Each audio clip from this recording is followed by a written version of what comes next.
Welcome to the first part of the Summer Skies Medallion. Today we're going to be tackling that center star. We're going to talk about foundation paper piecing, pattern, assembly, paper options, handy tools that you should have, how to prepare your fabric, how to sew those pieces, and finally how to assemble your star for that perfect center point. Let's get started sewing the very center of our medallion, which is this lovely kind of star block. I've printed out my pattern, and it comes with these 3 pages in the back that are our paper piecing templates. So there are 2 kind of large triangle segments of our star. There's this one that's kind of the side units of the star, and then this one is the same, but it includes this kind of outer triangle that will form the corners of our blocks. But they'll be constructed very similarly. This one just has that extra piece. Now, if you've never tackled a foundation paper piecing pattern, this is a great one to start with because the pieces are nice and big and you only have to make a couple of them to finish our block. Some products that might come in handy when you are doing this foundation paper piecing technique. This is the add a quarter ruler, and it looks like a regular ruler, but it has this kind of lip on the back.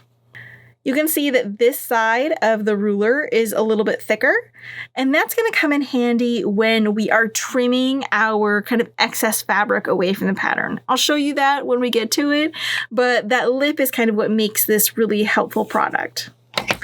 This is a finger presser from Clover. For this size pattern, I will probably be pressing the pieces out with my iron over there, but for small foundation paper piecing patterns, especially if your fabric is nicely starched, then you can get away with just using a finger presser. This is just kind of a really kind of slick edge here, and all you do is you press your fabric back and you just kind of rub it. It's like one of those seam rollers if you've used one, but I really prefer this nice, really flat surface. You'll also need to grab some tape for assembling our paper piecing pattern and some paper scissors because don't use your fancy fabric scissors on paper. Now, paper. This is printed out on just regular computer paper, which is totally acceptable. I have also printed it out on my kind of preferred paper to use for foundation paper piecing, and that is newsprint. I get this in just reams of 500 pieces from Amazon. It's relatively inexpensive. It will last you a very long time. And the paper is just thinner than the regular computer printer paper. So it's a little bit easier to tear away when we're finished and a little bit easier to sew through. But if all you have is computer paper handy, then definitely use it. There are some specialty foundation paper that is made specifically for sewing. I know there's like a fancy water-soluble one that you don't even have to tear out. I've never tried those, although I do want to order kind of all of them and try them. So I don't know, if you guys want to see that, then let me know, and I will be more than happy to order all of the foundation paper piecing I can find and try them all, and we'll decide which one is the best. Now, you'll need to print 4 copies of these 3 pages of your pattern, since we'll need 4 of each of the pieces. Once you get them printed out, then you just need to cut them out. I'm using paper scissors, and I'm just roughly cutting these shapes. We will trim them down to a more perfect size once we're done kind of with the sewing process, so don't spend a ton of time here. Now, since each of these kind of triangle units was too big to fit on one piece of paper, we do need to tape together 2 pieces here. So what I'm going to do is I'm going to take and cut the kind of margin off of one of the pieces for each triangle unit.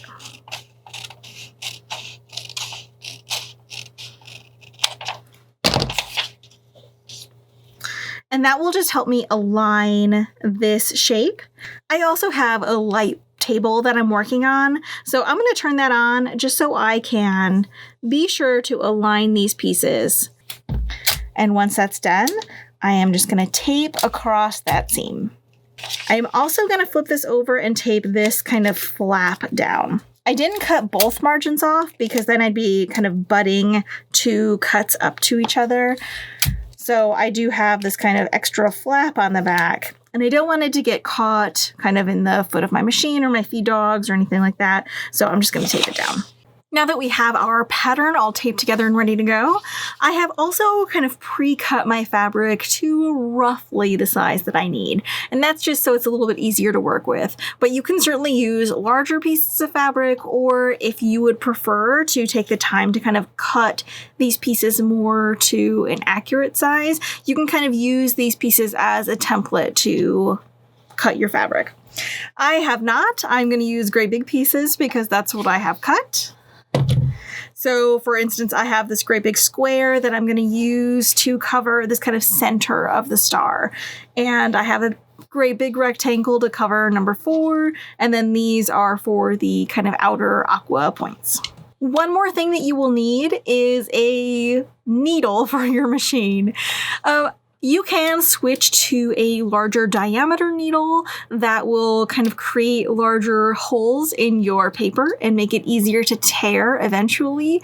Or you can do what I do and use whatever needle is already in your machine and just change it afterwards. Sewing through this paper, it's just like using nice scissors on paper. It's going to dull your needle. So I use whatever needle is in there and then I just change it after I'm done sewing through all this paper. Regardless of what needle you choose, you're going to want to set your stitch length much smaller. I usually sew at like a 1.8, and when I'm paper piecing, I turn mine down to like a 1.2 or 3.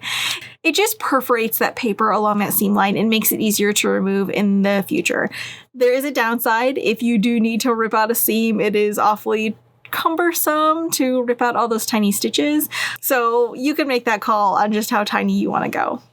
The first thing I like to do when I am working with a paper pattern is just to pre-fold my pattern along the seam lines. It just takes a moment to do, and I find that it makes the process go a little more smoothly, especially when I have kind of tape across some of these seam lines like I do here. Pre-folding that when I'm not also dealing with fabric in the way just makes my life a little bit easier. And you can use that little finger presser to really make a nice fold in that tape line. Now we're finally ready to get sewing on our star pieces. So if you take a look at your foundation paper piecing pattern, you have kind of the outline of your pieces here, this interior line, and then you have this outside line that runs all the way around all of the pieces joined together. The space in between here is your seam allowance for when you join these pieces together. So when we go to align our first piece of fabric, and you always start with the number 1, wherever that is on your pattern. For me, it's this star center. So that's where I'm going to start. I'm going to grab the fabric I want to use for that piece, and I'm going to turn my light on so it's a little easier to see. And I am going to put it behind the area of my pattern that I want to cover with that fabric. Now, I am using solids here, which does make my life a lot easier. If you are using prints, then you want to be able to see the wrong side of your fabric facing you. You want to have wrong side of fabric to wrong side of paper. Because eventually we're going to flip this over, and this will be the right side of our block that we're going to see in our finished quilt. So when I align this yellow square, I want it to cover the entire kind of interior piece of that block, plus enough seam allowance to sew it to 2 and 3 and to the pieces that we'll eventually be sewing it to. So you want it to cover this diamond plus 1/4 inch-ish all the way around. Now that I have it in place, I'm going to just pin it just to hold that together. You can use a glue if you prefer that. A little dot of fabric glue will hold this really nicely. I just always have pins here, so that's what I grab. Now that we have 1 in place, we are going to move to the number 2 section of our pattern. I'm going to fold it again at that fold line. Now here's where things get a little tricky with foundation paper piecing. We are going to take one of our blue squares and we are going to put it behind this. So you can see the number 2 here, and the blue kind of square is completely covering that triangle. And if you can't see that very well, it's much easier to see in person. So this is the triangle that I'm trying to make sure is covered by that blue piece of fabric that we set down. And that blue fabric this time will be right sides together with the previous fabric. It's just like any other sewing. You want right sides facing as you're sewing together so that when you press it open, you have the nice pretty prints. So now that we have all this aligned, we are going to open up our paper, and I'm going to take my pin and put it through both pieces of fabric. So now we are ready to sew our seam line between 1 and 2. So I'm going to start here, and I'm going to sew just until this point. I'm not going to sew beyond it or to get a little awkward later, but you want to sew just on that seam line between 1 and 2. So I'm going to line up my needle with this seam line, which is between 1 and 2. And make sure my stitch length is cranked down a little bit.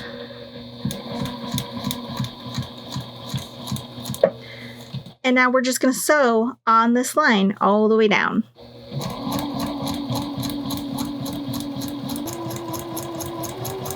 The other benefit of having a really small stitch length is that you're going to be really accurate when you do get to this point that you need to stop at. The kind of smaller interval that you're stitching at, the closer you can get to that end point. Backstitching is not required, but when I come to a point like this in the center of a block, I sometimes take a couple of little back stitches, but it's not required. Now we can remove our pins because we have that nice line of stitching holding everything in place. So now that we have this seam line stitched between 1 and 2, we are ready to trim off this excess. So if we fold our paper, again, just the paper, Emma.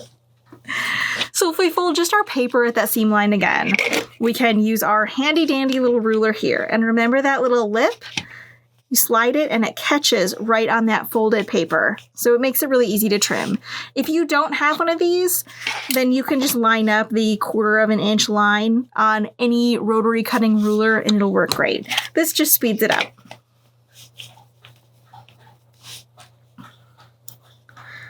So all of this is extra and we're just gonna slice it off.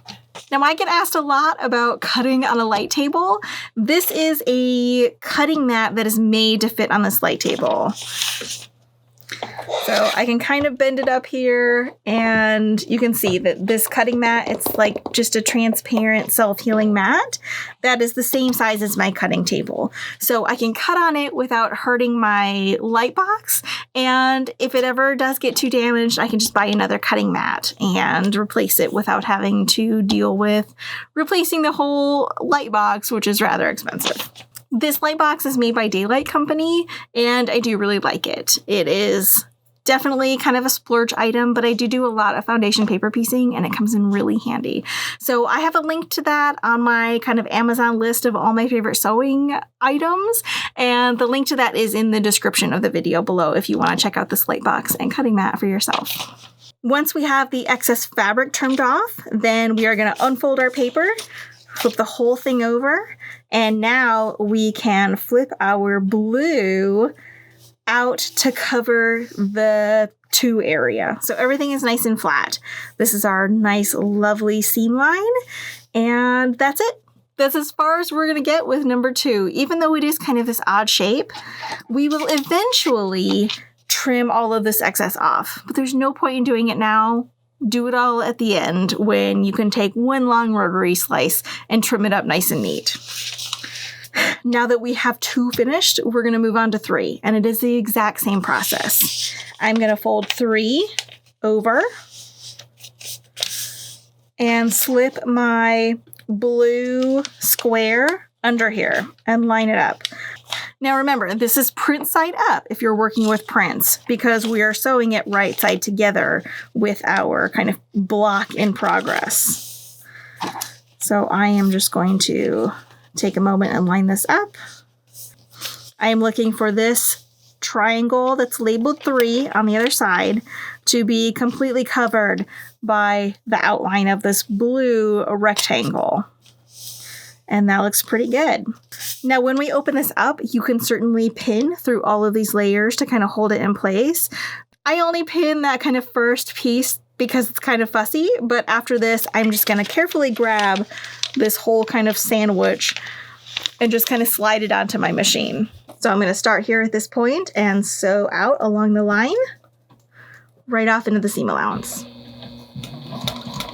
Now it's time to trim the exact same way. I'm going to fold my paper back, use my handy little ruler, and catch it along that paper.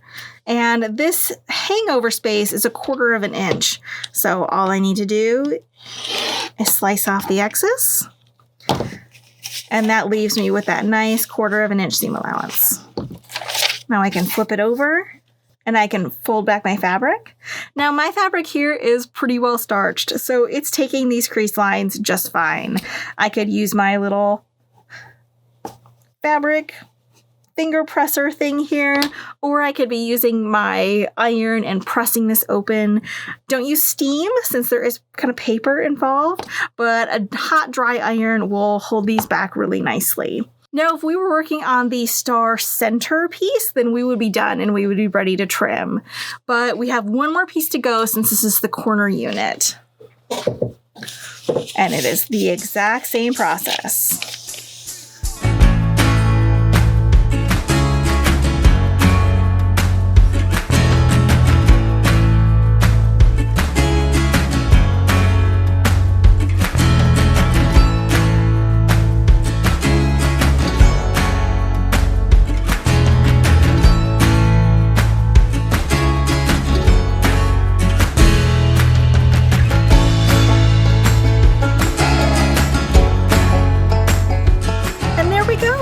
Isn't it lovely? I know it looks like a little bit of a hot mess right now, but we need to trim it and then it will be magically lovely. So we're going to flip it over and you're going to need a rotary cutting ruler and a rotary cutting blade that maybe is almost ready to be replaced because we're going to be slicing through paper. So I keep a rotary cutter that my markings are almost gone, but it has X's along the spine here. And this is a rotary blade that I've used a fair amount, and it's probably ready to be retired, but it still has enough life left in it to do a little bit of trimming. So we are going to just trim off the excess. So what I like to do is align this 1/4 inch line. It's kind of the skinnier frosted line on the Creative Grids rulers with the interior of my block. And that way, if there's been any distortion with my paper, I know that I'm creating that perfect 1/4 of an inch seam allowance instead of relying on this printed line on the outside. And we're just gonna slice off all this extra.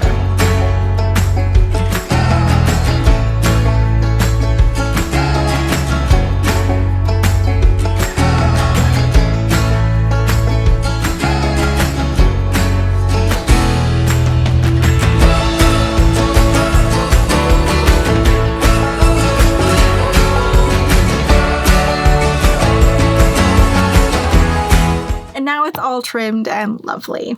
I'm going to go ahead and make the rest of the pieces for my star, including the side unit, which is, again, the exact same thing as this, just minus that outer blue piece that we did last.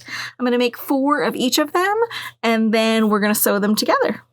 So I have finished all of my star segments, and now it's time to sew them together. I've already kind of begun, but I have these 2 that I just completed for you, and we're going to sew them together. So I like to lay out all of my segments to make sure that my corners are all in the right places, so that I don't have something that looks a little bit more like this, which is not a square.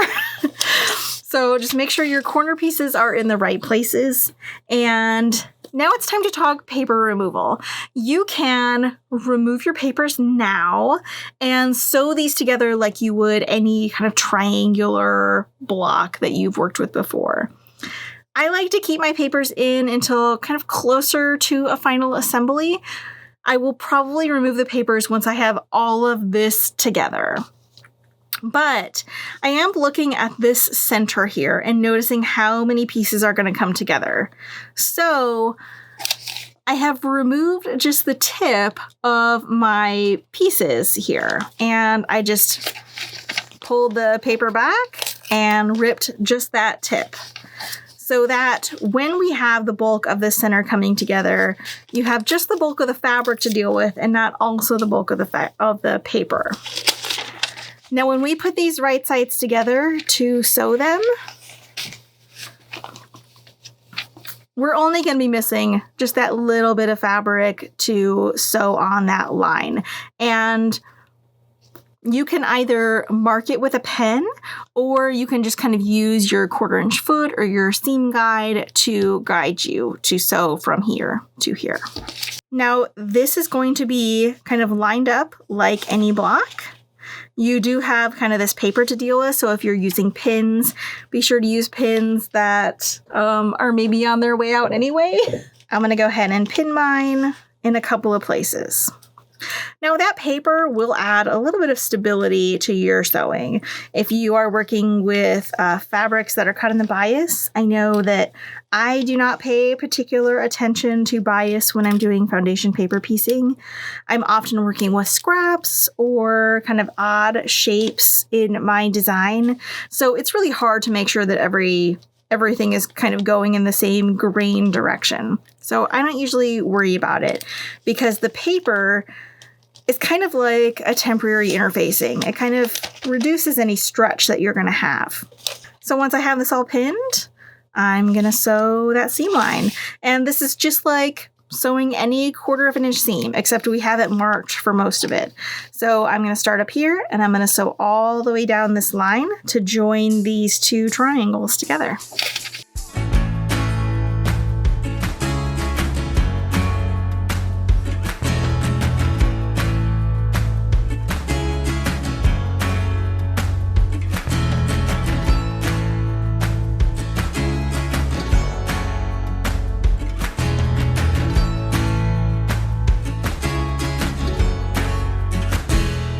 So now that my two sections are joined and looking lovely, I am going to take this over to my pressing mat and press the seam allowance open, just to reduce bulk in the center. If you want to take the opportunity to remove the papers from the seam allowance here, then it's certainly a little easier to do before you press it, but you can wait until the end if you would prefer to just do it all in one go. I kind of do it depending on my mood. If I have a few minutes, then I might rip these out. You can see they come out pretty easily since they're kind of stitched at that, creating that perforation line. If you do use your iron to press these pieces, then be mindful if your iron is very hot, you can kind of melt the tape here and have it stick to your iron.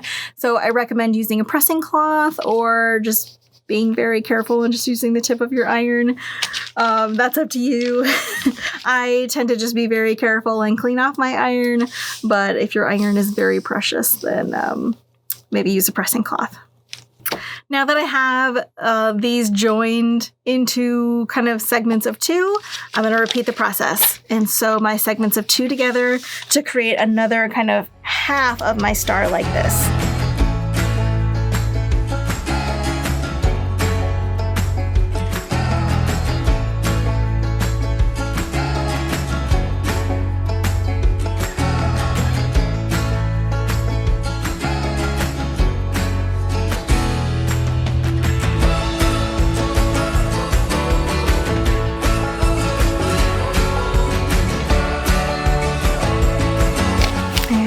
Here we go.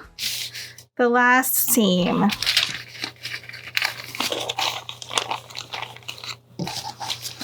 And I'm going to start by pinning the center because I really want that nice star point to come together in the middle. So I'm going to start here. I might even baste it before I pin the rest of the seam. Okay, well, confession time. I wasn't really happy with how these two angles were coming together, so I did rip this apart a little bit and fix it, so now my points are coming together perfectly. Was it necessary? Not at all, but I'm just getting fussy in my old age, I guess. So now we are back to matching up that center star point. And there is just a lot of junk in your way. You can see all of these seam allowances coming together in one place. Now you can kind of trim these little points off to make it a little bit easier to see. But the best way is to kind of peel it apart a little bit and kind of line those points up as you kind of bring this together. You can also take a pin and find that point in your pressed open seam allowances and stick it through there, and then stick it through the point on the other side. And that will help you align your pieces.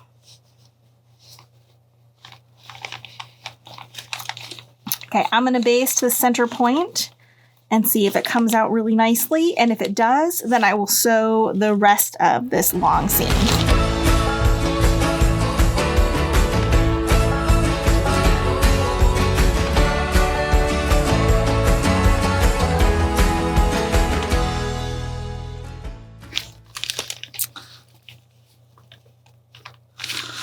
Almost. But you get the point of basting. You can realign this if you are not happy with those points, and all you have to take out are just 5 or 6 large stitches. It's kind of like pins that are a little bit more flexible, and you don't have to remove. You can stitch right back over those basting stitches and never think about them again. So I'm going to go ahead and sew this long seam and get this center block finished. So I'm not going to lie, I basted it another time, but it was totally worth it. Look at that lovely center point. Now there is a little bit of bulk, like if you push on this, you can definitely feel that there's a lot of layers of fabric. I will probably just take that into account when I am doing my quilting. I won't have quilting where there are like many lines of thread that need to cross through that center. Maybe I'll bring the quilting down to like 1/4 of an inch away and then back up. It's definitely something to remember when you are making a block like this, where there's 8 pieces of fabric coming together. Pressing it open certainly helped, but there is still quite a bit of bulk there. But now, for me, it's time to remove papers. The next step is adding a thin border around this block, and I don't need the papers anymore since I'll be doing just regular straight piecing with these strips. So I'm just gonna start tearing and removing all of these pieces. This newsprint comes out pretty easily, but I just kind of grab it and tear it till it comes to a seam line, and then those stitches make a nice little perforation. And then you can kind of grab it from the other side and keep tearing. This is something I often like to do kind of when I'm sitting in front of TV or listening to an audiobook. So I'm going to do that now. I am on book 4 of the Wheel of Time series right now, and I'm really enjoying it. It's something that I read ages ago and never finished. I think I got to book 6 or so, but Amazon is making a series out of it, and I need to be prepared.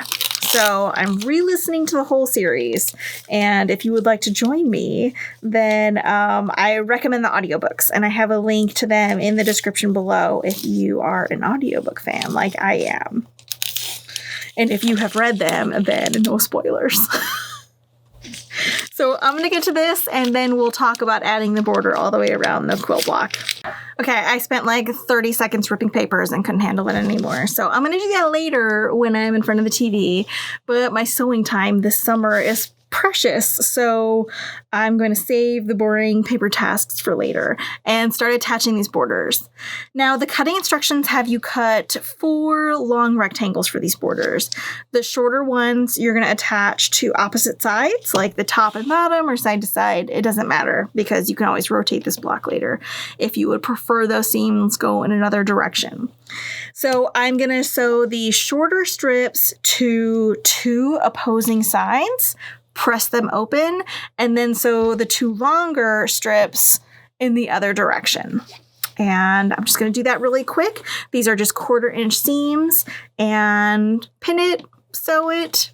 It's going to be great. If you still do have the papers on the back, you can sew from that side and use that seam line if you would like. So our finished block is complete. I did end up pressing my seam allowances out towards the border rather than open. Since there weren't any seams to deal with in these borders, they're all one piece of fabric each, I figured I would take advantage of that and press the bulk from all these points out towards the border so that we could reduce as much bulk as possible. I'm going to give this one more really good press, and then we'll be ready to move on to the next round, which will be in the next video.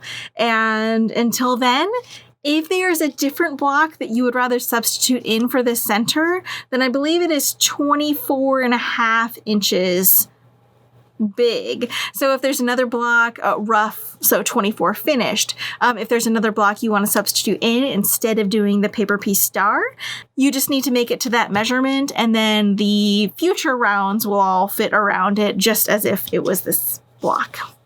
So until the next round, happy quilting. I hope you guys enjoyed this, and I will see you soon. I'm gonna fuss with my hair before I record. This is like a tradition. No, whatever. Whatever. It's fine. Oh, my chair is so squeaky. It's like making big farty noises.